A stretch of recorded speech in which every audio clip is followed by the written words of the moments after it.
ญาติโยมท่านพุทธบริษัททั้งหลายวันนี้รายการธรรมประทีปส่องต่างก็ได้มาพบปะกับพ่อแม่พี่น้องศรัทธาญาติโยมท่านสาธุชนแห่งครั้งหนึ่งวันนี้อากาศบรรยากาศก็หนาวพอสมควรบ่ฮ้อนเกินไปแล้วก็บ่หนาวเกินไปก็คือธรรมอากาศน่ะเย็นสบายในตอนเจ้าญาติโยมตื่นขึ้นมาเจ้าได้ยินเสียงนกเสียงกาไก่ขันมันเป็นธรรมชาติของคนเฮาได้อยู่กับธรรมะอยู่กับธรรมชาติอย่างที่สำนักปฏิบัติธรรมวัดพระบาทอุดมหน้าบ่อสาวาญาติโยมนกเขาเนอะตื่นตั้งแต่เจ้ามันมาเกาะไก่กับลานที่เขาจะเอาเข้าไปอ้อยข้าวสารไปอ้อยพออ้อยเข้าสักกำประมาณสัก7 โมงเนี่ยญาติโยมมันก็จะพลูบินลงมาลายดินลายทรายประมาณ50-60 ตัวมันบ่ไปไหนเนอะมันอยู่ใกล้ๆเนี่ยมันว่ามันปลอดภัยแล้วพร้อมกันนั้นก็มีนกเอี้ยงก็ซ้อนมานกเอี้ยงดำนกเอี้ยงนี่มักจะชอบกินข้าวสุกคือข้าวเย็นเก่าจากนกเอี้ยงก็เป็นนกจอกน้อยจากนกจอกน้อยก็มีจ่อน2-3 ตัวก็มากินร่วมกันแล้วก็มีนกกำปูดนี่มันก็เสาะกินของมันคนเดียวอูดเนี่ยตามใกล้ๆหิมนกกำปูดนี่มันจังไปเสาะลักกินไข่เปิ้นไข่นกเขาพ่องไข่นกเอี้ยงพ่องเป็นหัวขโมยที่ดีนกกำปูดเนี่ยมีสัก2-3 ตัวพร้อมกันนั้นก็มีนกกาเว้าก็ห้องตั้งหม้อเจ้าหม้อแรงสิ่งทั้งหลายทั้งปวงสรรพสัตว์ทั้งหลายเนี่ยญาติโยมมันอยู่ร่วมโลกเราเป็นธรรมชาติเป็นการอยู่ทำให้ธรรมชาติเนี่ยมีความอบอุ่นแล้วก็มีความม่วนความเย็นอกเย็นใจนี่วัดวาอารามเป็นที่อยู่ที่อาศัยของสรรพสัตว์ทั้งหลายญาติโยมโดยเฉพาะอย่างยิ่งวัดที่มันเป็นป่าเป็นเขาลำเนาภัยอยู่ที่ลึกๆดึกเนี่ยมันจะมีสรรพสัตว์ทั้งเก่งทั้งกวางทั้งงูปิดงูเห่างูหลามงูเหลิมเนี่ยมีญาติโยมแต่มันเปิ้นบ่ได้ไปทำร้ายมันเพราะว่าสรรพสัตว์ทั้งหลายน่ะเป็นเปื้อนเกิดเปื้อนแก่เปื้อนเจ็บเปื้อนตายเดียวกันก็จึงบัญญัติศีล 5ไว้เพื่อเฮาอยู่ร่วมกันกับสัตว์ว่าปานาติปาตาเวรมณีสิกขาปะทังสมาติยามิคือเฮาและท่านทั้งหลายคือเว้นจากการฆ่าสัตว์ตัดชีวิตเบียดเบียนซึ่งกันและกันบอกว่าสัตว์เล็กสัตว์น้อยสัตว์ที่มีชีวิตหน่ออินทรีย์รวมมาถึงสัตว์ประเสริฐคือคนเฮาเป็นสัตว์ใหญ่เพราะว่าคนเนี่ยฉลาดกว่าสัตว์ทั้งหลายรอบรู้ในทุกสิ่งทุกอย่างและไปนิพพานได้คือความสงบเย็นได้ก็มนุษย์คนเฮาเนี่ยแต่สัตว์เดรัจฉานทั้งหลายมันแค่ไปถึงสวรรค์ไปถึงสวรรค์ไปถึงที่สุขสงบเย็นได้เช่นเดียวกันแต่มาถึงนิพพานญาติโยมนะและก็อยู่ร่วมกันเพิ่งกับบัญญัติศีลข้อ2แห่งญาติโยมศีลข้อ2เนี่ยบ่ฮื้อ ลักเล็กขโมยน้อยยิบฉวยของกันและกันอยู่กันอย่างไว้เนื้อเชื่อใจญาติโยมนะไว้เนื้อเชื่อใจนี่ก็คือของไผของมันมีกรรมสิทธิ์นะบ่ฮือโลภบ่ฮืออัมบ่ฮือเบือดบ่ฮือบังจะฮือสังคมเอาอยู่โดยความเป็นปกติสุขอันนี้ศีลข้อที่3บัญญัติไว้อทินาทานาเวรมณีสิกขาปะทังสมาติยามิพึงเว้นถือเอาสิ่งของที่เจ้าของบ่ได้ให้โดยอาการขโมยยิบฉวยของบุคคลอื่นสังคมบ้านสังคมเมืองสังคมทั่วไปเดือดร้อนถึงประเทศชาติบ้านเมืองก็เพราะว่าโลภอัมเบียดบังคดโกงซึ่งกันและกันเนี่ยวิ่งราวช่อฉนเอาของอื่นมาเป็นของตนเนี่ย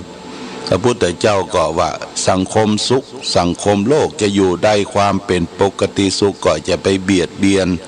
ลักเล็กขโมยน้อยโลภอัมของคนอื่นนี่ศีลข้อที่2ข้อที่3เปิ้นบัญญัติศีลไว้ข้อที่3นั่นก็คือ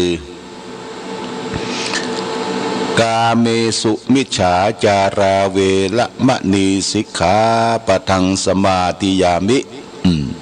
พึงเว้นจากการ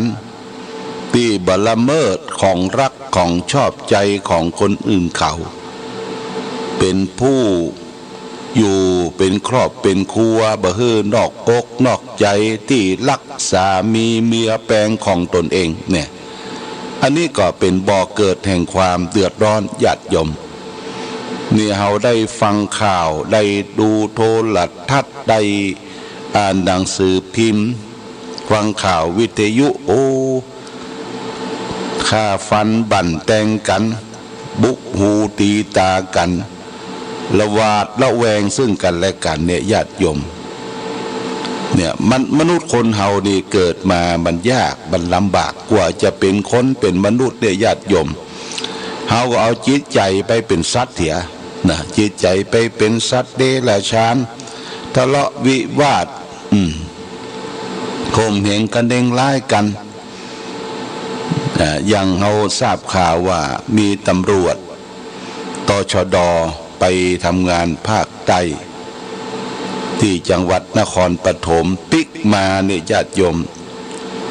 เอาปืนมายิงเมียของตนเองแฟนของตนเองซึ่งเป็นครูนะอายุยังหนุ่มยังน้อยหวาดระแวงหาว่ามีจู้มี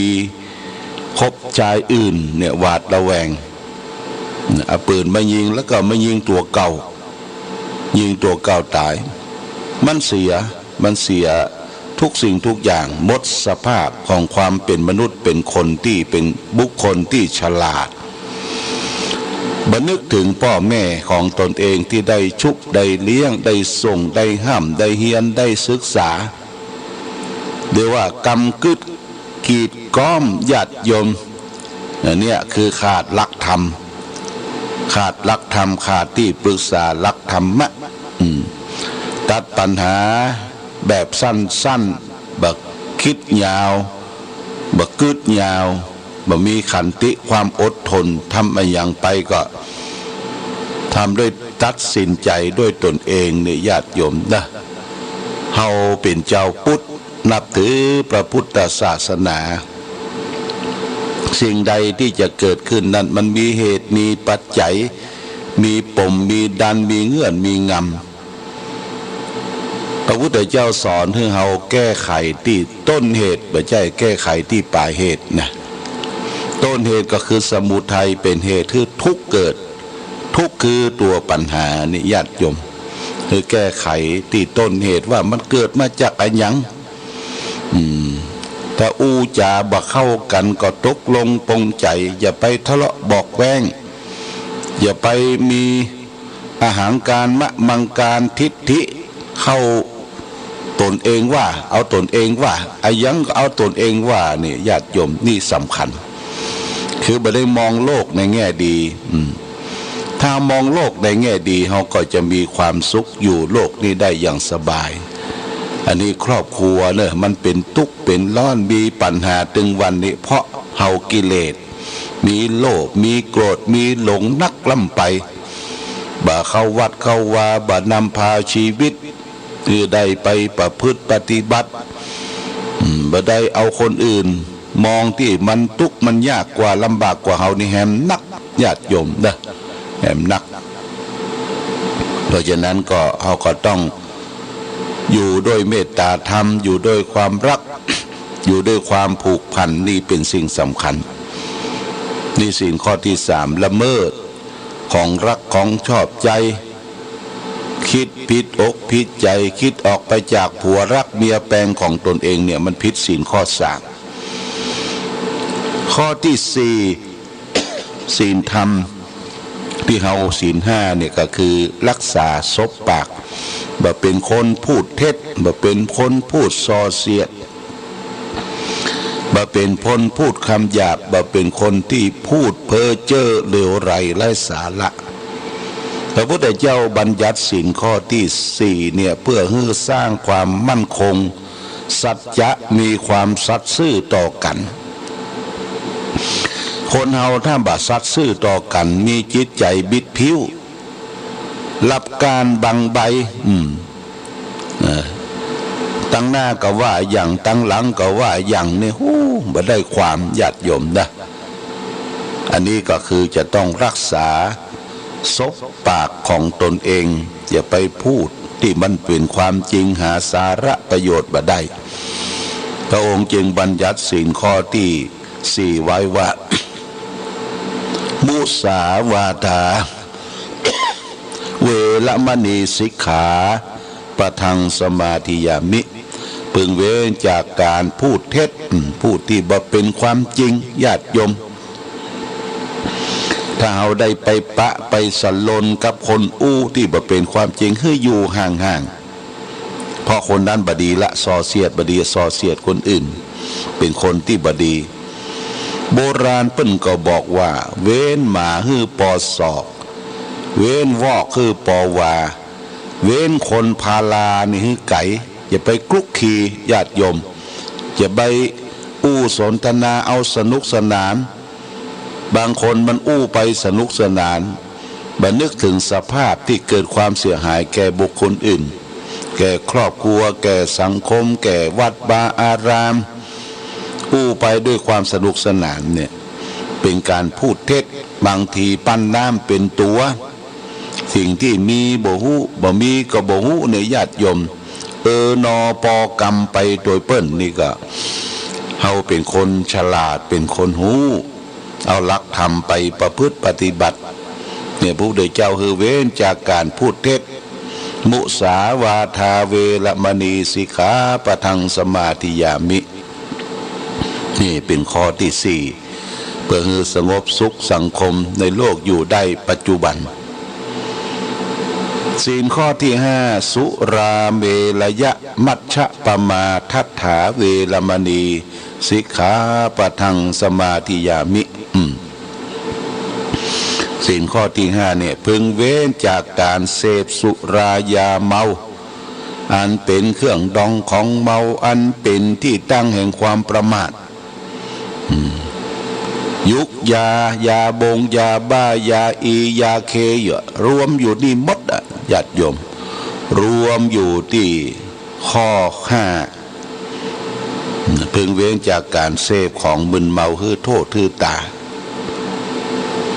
ญาติโยมได้ฟังข่าวแล้วสลดจิตใจในปัจจุบันไปทางไหนเนี่ยก็มีด่านเกิดเอาไปทางจังใหม่นี่ก็2ด่านที่ชัยประการนี่ก็ด่านบ้านอ้ายแล้วก็ไปถึงเจียงดาวก็ด่านแก่งปันเต้าญาติโยมเตี้ยรถจะฝั่งไปเนี่ยทำเวลารถเปิ่นเกิดเรื่องอย่างก็ถามว่าเกิดหายาเสพติดว่าก็แสดงว่าคนกล้าคนขายทำลายชาติเยาวชนของเฮานี่ยังมีอยู่ญาติโยมนะแต่ว่าอาตมาก็ได้เคยไป ได้เคยไปหลายประเทศญาติโยมไปประเทศที่มันเจริญอย่างประเทศอเมริกาประเทศญี่ปุ่นประเทศที่เพิ่นเจริญนะญาติโยมอย่างประเทศจีนเนี่ยเพิ่นปัจจุบันเนี่ยด่านตรวจคนด่านต่างๆที่รถสัญจรไปมาเนี่ยเพิ่นบ่มีละเพิ่นใช้กฎหมายอย่างเคร่งครัดญาติโยมนะกฎหมายถ้าไผกล้าไผขายไผเสพเปิ้นจับเปิ้นยับนี่กฎหมายเคร่งครัดยึดทรัพย์ยึดหยังหมดนะบางทีก็ประหารชีวิตเพราะทำลายชาติบ้านเมืองเนี่ยญาติโยมทำลายชาติบ้านเมืองเนี่ยเขาไปตามถนนหนทางต่างๆนี่โอ้ถนนสะอาดสะอ้านอย่างประเทศจีนนี่ก็เคยไปหลายครั้งก่อนมาเปิ้นบ่พัฒนาประเดี๋ยวนี้เปิ้นพัฒนาหมดถนนหนทางดีแต่ว่าจะเข้าเมืองเปิ้นญาติโยมบ่มีด่านเปิ้นใช้ระบบการถ่ายภาพรถจะเข้าจะออกเนี่ยเปิ้นถ่ายภาพพับเป๊บพับเป๊บพับเป๊บเช็คเอ็กซเรย์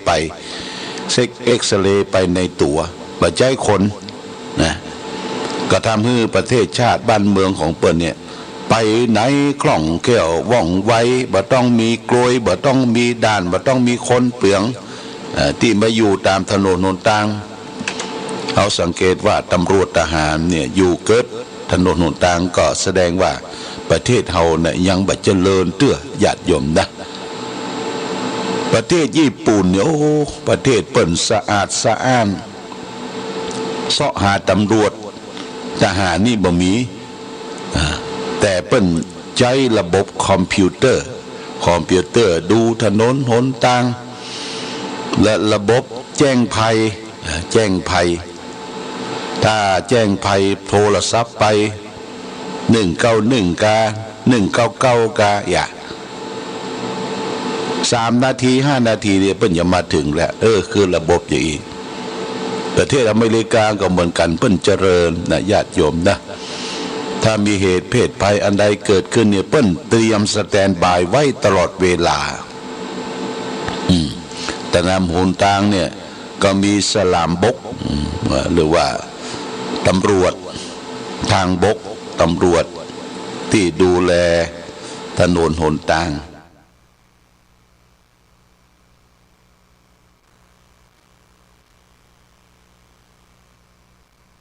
เอาทุกคนที่จะพึงประพฤติปฏิบัติถึงแม้ว่าบ่ได้รับจากผู้เจ้าพระสงฆ์บ่มีการมีงานเขาก็ปฏิบัติด้วยตนเองตื่นขึ้นมาก็พึงเว้นจากการฆ่าสัตว์ตัดชีวิตเบียดเบียนสัตว์เล็กสัตว์น้อยมีเมตตาธรรมข้อ2ก็พึงเว้นจากการคิดโลภอำของคนอื่นข้อ3คิดเว้นจากการนอกอกนอกใจที่รักสามีเมียแปลงของตนเองข้อ4พึงเว้นจากการพูดเท็จพูดที่บ่เป็นสัพพะวาจาผู้กำจริงออกมานี่คนเอาความจริงเป็นสิ่งที่ไม่ตายถ้าอุปดหมดเทละเสียเครดิตคนบ่ให้เชื่อถือละข้อที่5ก็พึงเว้นจากเสพสิ่งเสพติดคือโทษสุรายาเมายายาบ้ากัญชาทุกสิ่งทุกอย่างที่มันเป็นพิษเป็นภัยต่อร่างกายสร้างความเดือดร้อนกว่าตนเองและคนอื่นเนี่ยพึงเว้นนะถ้าเรามีศีล5บริสุทธิ์พุทธผ่องเนี่ยเราก็จะมีความสุขความเจริญในชีวิตความเป็นอยู่ของเราและครอบครัวเอาละญาติโยมท่านสาธุชนทั้งหลายนี่ฝากเป็นหลักคิดชีวิตจะสดชื่นแจ่มใสโดยปัจจัยที่เราจะต้อง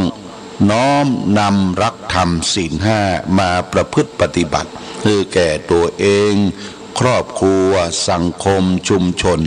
ตลอดถึงประเทศชาติบ้านเมืองของเราคือมีความสุขความเจริญปองดองรักใคร่สมานสามัคคีซึ่งกันและกันวันนี้รายการธรรมะประทีปส่องต่างได้มาพบปะกับญาติโยมท่านสาธุชนทั้งหลายก็พอสมควรแก่กาลเวลาก็ขออำนวยอวยใจอ้างเอาคุณพระศรีรัตนตรัยมีคุณพระพุทธพ ประธรรมประสงค์บุญบารมีของครูบาอาจารย์มีท่านเจ้าครูบาศรีวิจัยเป็นต้นเป็นประธาน จงปกปักรักษาญาติโยมท่านสาธุชนทั้งหลายเพื่อได้มีความสุขความเจริญประกอบไปด้วยจตุรพิธพรใจทั้ง4ประการคือมีอายุวันนะสุขภระมีปฏิภาณธนสารสมบัติธรรมสารสมบัติทุกที่วาราธิการรายการธรรมประทีปส่องต่างก็ขอลาก่อนขอผู้ฟังจงตั้งมั่นจิตหันษาโดยธรรมะขององค์พระพุทธาได้นำพาให้เกิดความสุขสงบเย็นขอเจริญพร